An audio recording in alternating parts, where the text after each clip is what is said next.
Bonsoir à tous. J'ai devant moi ce soir un magnifique parterre de jeunes et au nom des organisateurs de ces rencontres, je leur souhaite la bienvenue. Je vais donc choisir un texte tiré du chapitre 10 de l'évangile de Marc où il est justement question d'un jeune homme. Je lis.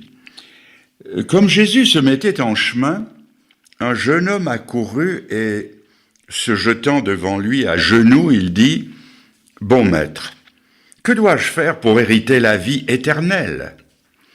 Jésus lui dit « Tu connais les commandements. Tu ne commettras pas d'adultère, tu ne tueras pas, tu ne déroberas pas, tu ne diras pas de faux témoignages, tu ne feras tort à personne, honore ton père et ta mère. » Et il lui répondit, « Maître, j'ai observé toutes ces choses dès ma jeunesse. » Jésus, l'ayant regardé, l'aima, et il lui dit, « Il te manque une chose. Va, vends tout ce que tu as, donne-le aux pauvres, et tu auras un trésor dans le ciel.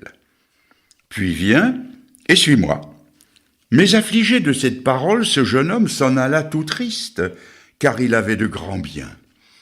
Jésus, regardant autour de lui, dit à ses disciples qu'il sera difficile à ceux qui ont des richesses d'entrer dans le royaume de Dieu. Les disciples furent étonnés de ce que Jésus parlait ainsi, et reprenant, il leur dit « Mes enfants, qu'il est difficile à ceux qui se confient dans les richesses d'entrer dans le royaume de Dieu.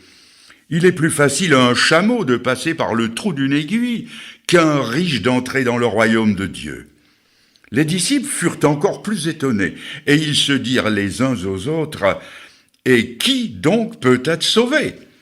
Jésus les regarda et dit, « Cela est impossible aux hommes, mais non à Dieu, car tout est possible à Dieu. » Si nous avions le temps de nous arrêter sur les scènes qui précèdent ce récit, nous verrions Jésus enseignant les foules. Ce qui caractérisait l'enseignement de Jésus-Christ, c'est qu'il était empreint d'autorité. Jésus-Christ ne parlait pas comme les prêtres de son temps qui émaillaient leur discours de « nous pensons, nous espérons, il est possible que ». Les jeunes n'ont pas besoin d'à peu près. Ils veulent une parole d'autorité, ils veulent une parole de certitude. Et Jésus seul apporte cette parole d'autorité. Jésus n'a pas dit « je suis un chemin pour aller au Père ». Il a dit « je suis le chemin, et nul ne vient au Père que par moi ». Jésus était l'homme le plus large en ce qui concerne l'amour. Tout le monde pouvait trouver un accès auprès de lui. Mais quand il venait à parler de la doctrine du salut, il était l'homme le plus étroit du monde. Il n'aurait jamais dit, par exemple, « tous les chemins conduisent à Rome ». Il a dit « je suis le chemin » et il n'y en a pas d'autre pour aller au Père. Le jeune homme avait donc entendu ces choses-là. Il avait vu aussi des choses étranges. On avait amené des petits-enfants à Jésus pour qu'il les bénît. Les disciples avaient voulu les repousser, mais le Seigneur leur a dit « Laissez venir à moi les petits-enfants et ne les en empêchez pas. » Il aimait non seulement les jeunes, mais aussi les petits-enfants. Et personnellement, je crois que les enfants peuvent se convertir à Jésus-Christ. Bien sûr, ils ne peuvent pas comprendre tout l'Évangile, mais ils peuvent comprendre l'essentiel. Ils peuvent comprendre qu'ils sont pécheurs, qu'ils ont besoin d'être pardonnés, et ils peuvent, dans la simplicité de leur cœur et de leur foi, recevoir Jésus-Christ dans leur cœur. S'ils ne comprennent pas tout, je répondrai que les plus grands théologiens eux-mêmes ne comprennent pas toutes les doctrines de la Bible. Il y avait hier soir parmi nous des théologiens. Je suis certain que si je leur posais la question « Est-ce que vous comprenez toutes les implications de la croix du Calvaire ?» ils diraient non. L'œuvre faite à la croix par Jésus-Christ, c'est comme un océan. L'océan, on ne peut pas le sonder tout entier, mais on peut s'y plonger tout entier. Il en est de même avec l'amour du Sauveur, on ne peut pas le connaître dans son entier, mais on peut y croire, et les petits-enfants aussi peuvent y croire. J'ai toute raison de penser que dans notre rencontre d'hier soir, des enfants se sont avancés pour répondre à l'appel de Jésus-Christ. Je crois à la conversion réelle et durable des enfants en âge de comprendre l'offre du salut. Mais ce soir, nous voulons parler de ce jeune homme qui avait entendu ces choses et vu ces scènes. Nous allons le regarder de plus près. C'était un jeune homme remarquable, et je suis heureux de dire que parmi les jeunes de notre temps, il y a des caractères remarquables. D'abord, je constate que c'était un jeune homme de haute moralité. Il vivait sa vie sur un plan élevé. C'était un caractère quasi irréprochable. La Bible nous dit qu'il honorait son père et sa mère. Quand le Seigneur lui a cité ce commandement, il a dit qu'il avait observé ce commandement et tous les autres. Et je pense qu'il représenterait un parti très enviable pour une jeune fille. Parce qu'il y a un proverbe de chez nous qui dit « Celui qui aime sa mère aime sa femme ». C'est une garantie de savoir que le futur conjoint aime et honore son père et sa mère, car la plupart du temps, ce qu'on a été dans le foyer de ses parents, on l'est aussi dans le sien. Un jeune homme qui ne respecte pas sa mère et ses sœurs ne respectera pas davantage sa femme. Et une jeune fille qui n'est pas soumise à son père ne le sera pas davantage à son mari. Ainsi, c'était non seulement un jeune homme remarquable sur ce plan-là, mais c'était aussi un jeune homme remarquable sur le plan de la pureté. Il était prêt à entrer vierge dans le mariage. Il ne croyait pas aux relations sexuelles avant le mariage, aux partenaires multiples, à l'amour libre ou à l'échangisme, comme on dit aujourd'hui. Il respectait le « tu ne commettras pas d'adultère » et les expériences sexuelles avant le mariage, appelées aussi fornication, sont un proche parent de l'adultère. Il croyait à ce texte que la Bible reprend 3 fois au moins dans cet ordre, l'homme, donc 1, l'homme quittera son père et sa mère, 2, il s'attachera à sa femme, c'est le lien du mariage, 3, ils deviendront une seule chair. Il connaissait son arithmétique, 1, puis 2, puis 3, dans cet ordre, et non pas 3, 2 et 1 dans le désordre. C'était un jeune homme remarquable. Je continue.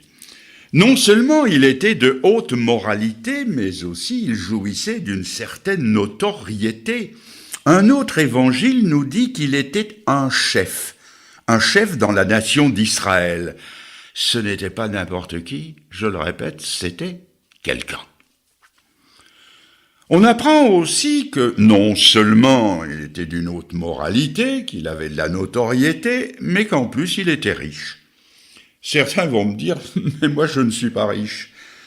Mes amis, si vous êtes jeune, vous êtes riche. Quel trésor que celui-là! Et vous êtes doublement riche si vous appartenez à la jeunesse occidentale, qui est la plus riche du monde. C'est une jeunesse dorée qui est entrée dans le 3e millénaire. Et puis, vous êtes riche, peut-être d'illusions. J'ai écouté, il y a quelque temps, la locution télévisée d'un président de la République qui, s'adressant à la jeunesse française, a dit « J'espère que vous gardez encore dans votre cœur quelques illusions. Vous êtes jeune.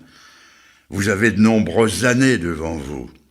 Tout cela, c'est la richesse dont a parlé le général MacArthur, le vainqueur du Pacifique, à qui les paroles qui suivent et que je vous lis ont été attribuées. La jeunesse, a-t-il dit, la jeunesse, ce n'est pas une période de la vie, c'est un état d'esprit, un effet de la volonté, une intensité émotive, une victoire du courage sur la timidité, du goût de l'aventure sur l'amour du confort. On ne devient pas vieux pour avoir vécu un certain nombre d'années. On devient vieux parce qu'on a déserté son idéal. Les années rident la peau. Renoncer à son idéal ride l'âme. Les préoccupations, les doutes, les craintes, les désespoirs sont les ennemis qui lentement nous font pencher vers la terre et devenir poussière avant la mort. Jeune est celui qui s'étonne et s'émerveille. Il demande comme l'enfant insatiable. Et après, il défie les événements et trouve la joie au jeu de la vie. Vous êtes aussi jeune que votre foi, aussi vieux que votre doute, aussi jeune que votre confiance, aussi jeune que vos espoirs, aussi vieux que votre abattement. Vous resterez jeune tant que vous resterez réceptif à ce qui est beau, bon et grand, réceptif au message de la nature, de l'homme et de l'infini. Et si un jour votre cœur allait être mordu par le pessimisme et rongé par le cynisme, puisse Dieu avoir pitié de votre âme de vieillard. Remarquez que la Bible, puisqu'il était riche, que la Bible ne dit rien contre les richesses. La Bible ne condamne pas les richesses, mais la Bible est contre le mauvais emploi des richesses. Et c'est pourquoi, à l'étonnement des disciples, le Seigneur s'est en quelque sorte repris et a dit qu'il est difficile, non pas à ceux qui sont riches, mais à ceux qui se confient dans leur richesse d'entrer dans le royaume de Dieu. Et cela s'applique autant aux pauvres qu'aux riches, car combien n'y a-t-il pas de gagnes petits qui vont jouer le pain de leur famille au tiercé, ou sur le tapis vert des casinos dans l'espoir de s'enrichir rapidement. Et puis, s'il était riche, il avait l'occasion de bien employer son argent pour faire du bien autour de lui. Je continue. En plus d'une haute moralité, d'une certaine popularité et du fait qu'il était riche, il était aussi un croyant.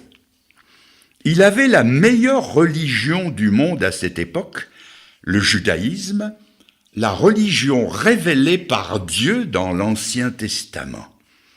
Il ne se contentait pas de croire comme ça, à la légère, non. Non, il mettait en pratique ce qu'il croyait.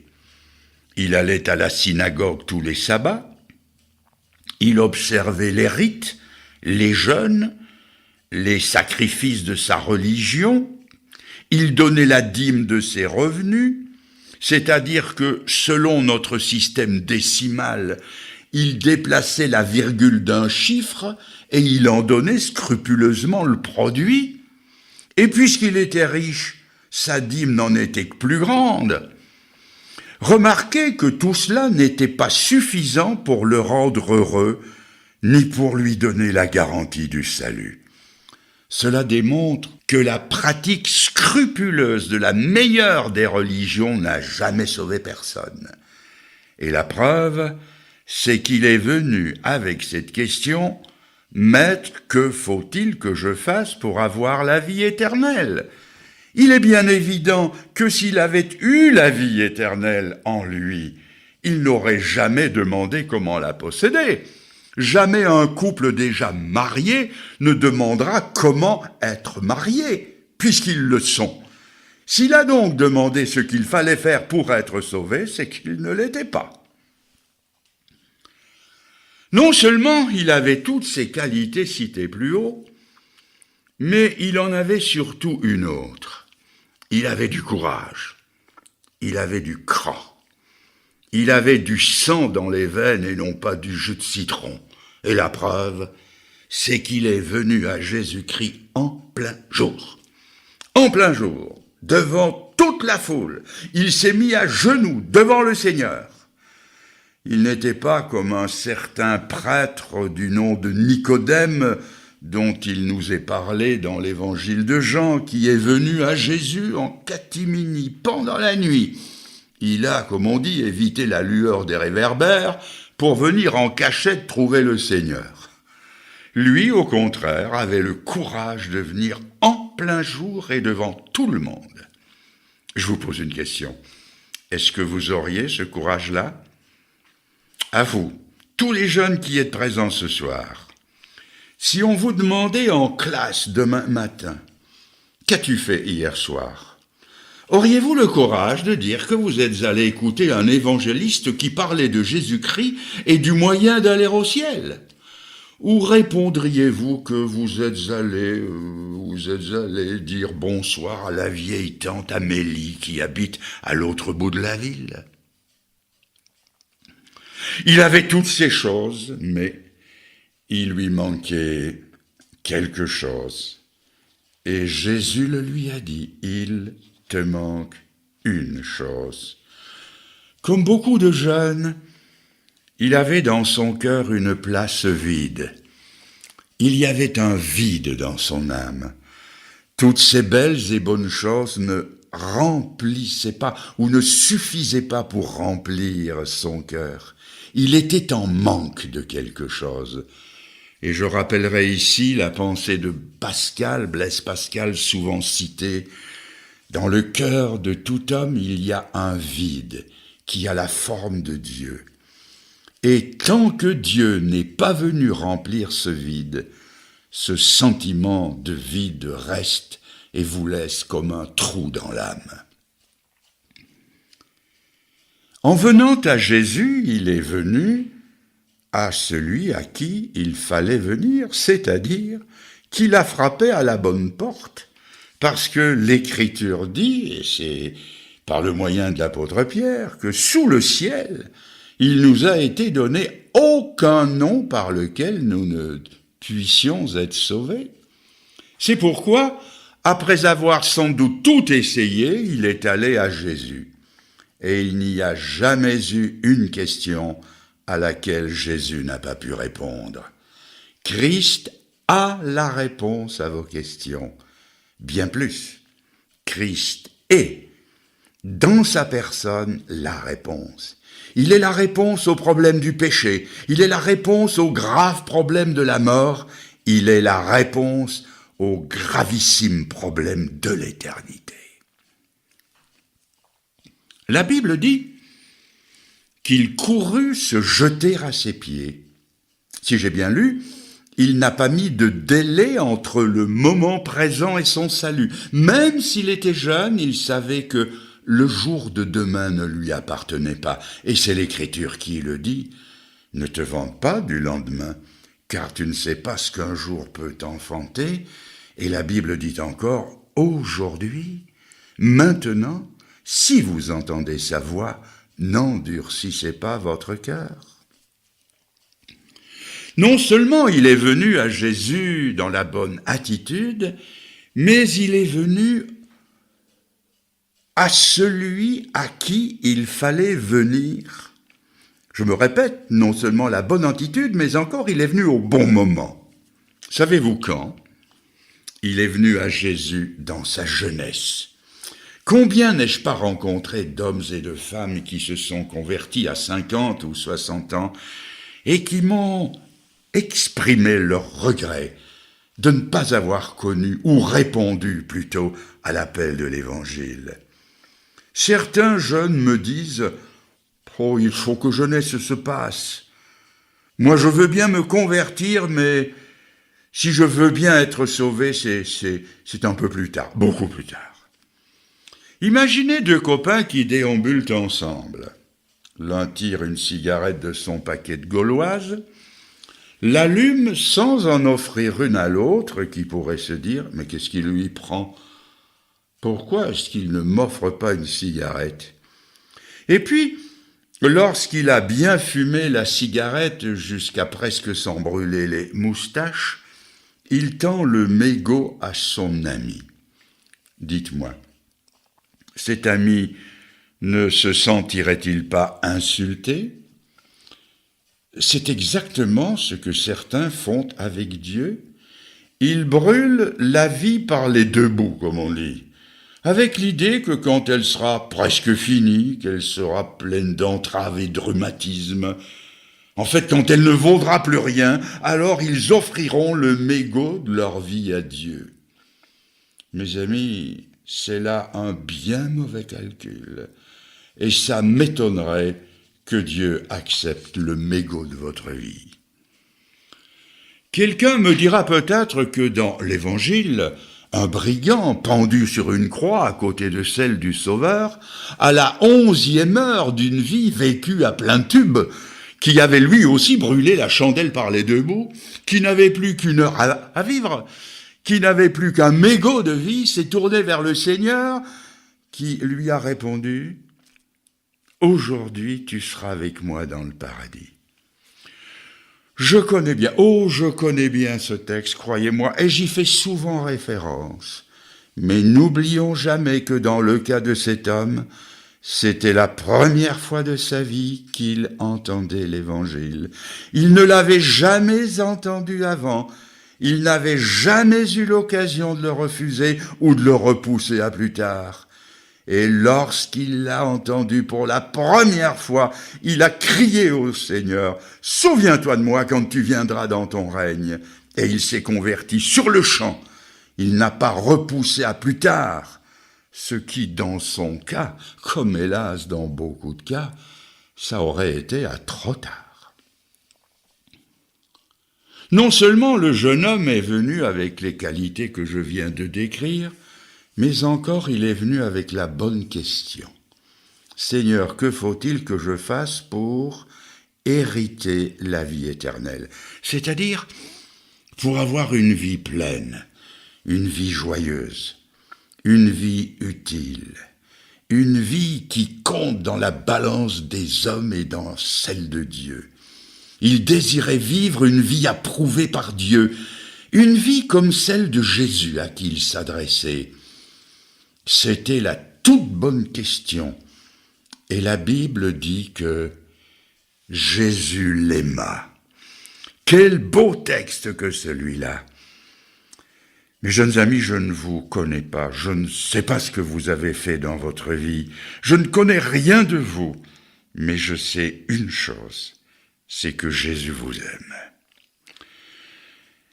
Maintenant, si on fait un petit retour en arrière, on remarque qu'en lui citant les commandements qu'il disait, qu'il prétendait avoir accomplis dès sa jeunesse, Jésus a intentionnellement omis de lui citer le premier commandement qui est le plus grand. Tu n'auras point d'autre Dieu devant ma face, tu aimeras le Seigneur ton Dieu de tout ton cœur, de toute ton âme, de toute ta force et de toute ta pensée. S'il avait d'emblée présenté la chose sous sa forme biblique, ce jeune homme aurait répondu sans hésitation qu'il était de ce commandement-là comme des autres. Il l'avait respecté. Jésus va donc lui présenter la chose sous une forme différente. Le but du Seigneur était de lui montrer que tout n'était pas aussi bien qu'il le prétendait et d'ainsi l'amener à la repentance qui est le premier pas indispensable vers le salut. À sa question de savoir comment entrer dans la vie éternelle, c'est comme si le Seigneur lui avait demandé « Veux-tu vraiment savoir ce qu'il faut faire pour avoir la vie éternelle ?» Oui. « Veux-tu vraiment savoir ce qu'il faut faire pour avoir une vie utile ?» Oui. « Une vie pleine ?» Oui. « Une vie heureuse ?» Oui. « Une vie qui a du poids dans la balance de Dieu ?» Oui et encore oui. Eh bien, c'est simple.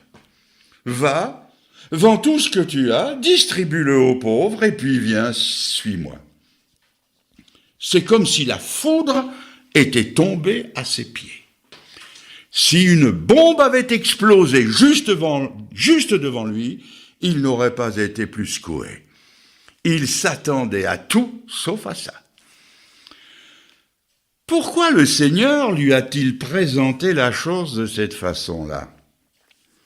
Cela voudrait-il dire que pour être sauvés, il faudrait d'abord nous défaire de tout ? L'un de sa moto, l'autre de sa voiture, les aînés de leur maison, d'autres de leur équipement de ski et annuler leurs prochaines vacances d'hiver ou d'été. Est-ce cela que le Seigneur veut nous dire au travers de lui ? L'évangile de Marc dit de lui qu'il, et c'est le Seigneur qui parle, qu'il se confie, je souligne, il se confiait dans ses richesses. Et dans le mot confier, il y a la racine du mot foi, c'est-à-dire que ces richesses avaient pris la place de Dieu et qu'il les aimait plus que Dieu. En fait, elles étaient son Dieu. Jésus venait tout simplement de mettre le doigt sur la faille de sa vie, car il nous faut savoir que notre Dieu, c'est ce qui, dans notre vie, occupe la première place. Et je vous pose la question, qu'est-ce qui a la première place dans votre vie ? Pourquoi vivez-vous ? Prenez le temps d'y réfléchir et répondez-y intérieurement. Vous répondez ? C'est répondu ? Eh bien, ça, ce à quoi vous venez de penser, ça c'est votre Dieu. Jésus lui fait voir que son Dieu, ce n'était pas l'Éternel, le Yahvé des Hébreux qu'il croyait bien servir, mais que son Dieu, celui en qui il se confiait, c'était le mammon de l'argent, et que c'était ce qui lui barrait l'entrée du royaume de Dieu. Pour d'autres, ce qui est au premier plan, ce qui occupe toutes leurs pensées, c'est le sexe opposé. Pour d'autres, les sports. Pour d'autres, l'amour avec un petit A. Pour d'autres, les plaisirs du monde. Pour d'autres, c'est le travail. Et sur leur tombe, on peut graver « Le travail fut sa vie ». Sachez qu'on peut dire autant d'un cheval ou d'un tracteur. J'ai connu des grands-parents pour qui leurs petits-enfants étaient devenus leur grand tout de leur vie. 1000 autres choses peuvent devenir des idoles et prendre la place de Dieu. Une certaine jeune fille qui jouait admirablement du violon a un jour entendu l'appel du Seigneur à le suivre. L'appel à son cœur s'est fait pressant. Le Seigneur lui demandait de se donner à lui et de lui donner en même temps son violon qui était toute sa vie. Elle a résisté pendant des semaines, au point d'en être malheureuse. Et enfin, elle a cédé. Elle a donné sa vie et son violon à Dieu. Est-ce que Dieu lui a pris son violon ? Mais pas du tout. Elle a encore joué du violon, mais l'esprit dans lequel elle en jouait était différent. Maintenant, ce n'était plus son violon qui était au centre de sa vie, c'était le Seigneur. Eh bien, dans le cas de ce jeune homme, Jésus n'en voulait pas son argent. Il voulait simplement remettre Dieu à la première place. Et c'est ça la conversion. C'est de donner à Jésus-Christ la place qu'en tant que Seigneur, il doit occuper. C'est-à-dire la première, selon ce qu'en dit l'apôtre Paul, afin qu'il soit en tout le premier. Et pour lui, la seule façon de le faire, c'était d'abandonner ce qui lui barrait la route du royaume de Dieu, et puis de venir à Jésus. Et il a réfléchi, et la Bible nous dit qu'il s'en est allé tout triste. C'était sa décision. Vous aussi, dans quelques instants, vous allez prendre la plus grande décision de votre vie. N'oubliez pas que vous êtes nés pour un moment comme celui-ci. Nous sommes tous nés pour le moment où Jésus-Christ croise notre chemin. Et remarquez que Jésus n'a pas couru après lui. Il ne l'a pas rattrapé par son vêtement en lui disant « Écoute, ce n'est pas tout à fait ce que je voulais dire. » Non, non. Le Seigneur l'a laissé partir. Il laisse les hommes libres de leur choix. Personne n'est jamais reparti malheureux d'un contact avec le Seigneur. J'ai rencontré des centaines de personnes qui m'ont dit la joie qu'elles avaient d'appartenir à Jésus-Christ et que leur seul regret, c'est de ne pas s'être donné à lui plus tôt. Mais lui, il a été tout triste. Et si ce soir, en écoutant cet appel, vous suivez ce jeune homme sur le chemin du refus, il y aura la même tristesse dans votre cœur. Vous allez maintenant me demander ce que ce jeune homme demandait au Seigneur. Mais que faut-il faire pour avoir la vie éternelle? Expliquez-nous cela d'une façon simple et claire, d'une façon telle que nous sachions à la fin de cette soirée ce qu'il faut faire pour être sauvé. Eh bien, pour être sauvé, et je vais parler lentement, il suffit de faire envers Jésus ce que cet homme faisait envers son argent, se confier en lui. Ce n'est pas plus compliqué que ça. Je vais l'expliquer, ou essayer de l'expliquer par une illustration. Supposons que vous soyez au 10e étage d'un grand bâtiment de la capitale et qu'il se déclare un incendie si rapide que les sorties de secours soient impraticables. Les pompiers sont bien là avec leurs échelles, mais hélas trop courtes. Il ne vous reste plus qu'une seule façon d'être sauvé. C'est de sauter dans le filet tendu par les pompiers qui vous crient « Allez-y, sautez !» Mais au lieu de sauter, vous vous tenez sur l'appui de la fenêtre et de là, vous commencez à faire ce qu'on appelle une dissertation française. Vous commencez une profession de foi en ces termes. « Ah, les pompiers de ma ville sont les meilleurs du monde. Qu'ils sont beaux avec leurs casques reluisants, leur uniforme chamarré, leurs boutons de cuivre bien astiqués. » Vous dites, oh le beau filet, c'est un grand filet, c'est un filet solide, made in USA, aux États-Unis. C'est un filet qui peut me sauver. Mais si vous restez sur le rebord de la fenêtre, et si vous continuez votre baratin sur le salut des pompiers, vous finirez dans les flammes. Mes amis, pour être sauvé, il faut faire autre chose que de la belle prose. Il faut quitter l'appui de la fenêtre, il faut basculer dans le vide, il faut faire confiance au filet. Le filet n'a pas besoin d'éloges, ni les pompiers non plus. Ils ne sont pas là pour ça, ils sont là pour vous recevoir, ils sont là pour vous sauver, mais il faut faire acte de foi, il faut écouter leur appel, il faut basculer dans le vide, il faut se lancer dans le filet. Cette illustration, un peu loufoque, je l'admets, a hélas une contrepartie spirituelle bien réelle. Combien n'y en a-t-il pas qui font de la personne du Sauveur le sujet d'une belle dissertation? Ils vous diront que Jésus-Christ est un grand sauveur, qu'il est un bon sauveur, qu'il est le seul sauveur. Ils vous diront que la Bible est un grand livre et la croix du calvaire un grand sacrifice. Ils connaissent tout cela sur le bout des doigts, comme Chateaubriand, qui parlait du génie du christianisme tout en vivant dans l'adultère avec sa maîtresse. Il connaissait tout cela dans sa tête, mais sa vie était le démenti des paroles qu'il écrivait. Des quantités de gens sont là, tout en disant croire en Jésus-Christ, en étant baptisés, confirmés, mariés et enterrés en son nom, ils restent accrochés à leur genre de vie, leurs amis, leurs plaisirs mondains. J'ai aimé ce que m'a dit un jour un jeune.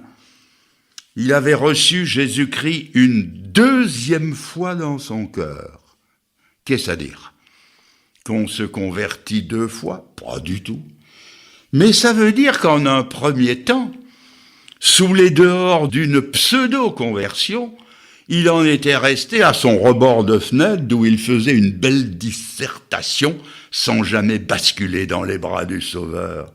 Eh bien, mes amis, il faut prendre cette décision de quitter ce qui nous entraîne à la perdition et ce qui nous barre l'entrée du royaume de Dieu. Il faut faire table rase de ces choses du passé sur lesquelles vous vous êtes appuyés jusqu'à présent, et il faut vous lancer à corps perdu dans les promesses de Dieu et dans l'amour de Jésus-Christ. Il est parmi nous ce soir. Il nous parle. Il nous tend les bras, il nous invite, il nous presse. Est-ce que vous êtes prêts à quitter ce qui vous perd? Êtes-vous prêts à quitter un terrain qui devient de plus en plus brûlant? Êtes-vous prêts à abandonner le péché que Dieu vous a révélé ce soir? Ou voulez-vous, comme cet homme, rentrer malheureux chez vous ce soir? Prenez au contraire la décision de quitter ce qui vous perd et de vous lancer dans les bras du Sauveur. C'est une décision que personne ne peut prendre à votre place. Il vous appartient de la prendre vous-même. Et je vous demande de vous recueillir et de l'accepter comme votre sauveur personnel. Si cela peut vous aider, vous pouvez répéter intérieurement les paroles qui suivent, que je vais prononcer lentement. Vous pouvez les dire, les redire à Dieu comme si elles étaient les vôtres. Alors nous nous inclinons, et dans votre cœur, vous pouvez lui dire, intérieurement, silencieusement, dites-lui, Seigneur, Seigneur, je te demande pardon. Dites-le. Je te demande pardon d'être resté si longtemps dans l'ignorance du grand pécheur que j'étais. Dites-le lui, dites-lui merci. Merci de m'avoir ouvert les yeux sur ce qui avait à tort la première place dans ma vie. Je veux que tu deviennes le nouveau. Dites-lui, je veux que tu deviennes le nouveau et le seul centre de mon existence et de mes intérêts. Dites-lui, Seigneur, je veux que tout désormais pivote autour de toi. Dites-le lui. Dites-lui, Seigneur, il y a encore beaucoup de choses que je ne comprends pas, mais je m'en remets à toi pour que tu m'instruises et me conduises jusqu'à l'arrivée finale dans ton royaume éternel. Dites-lui, merci Seigneur. Oui Seigneur, vraiment, merci. Amen.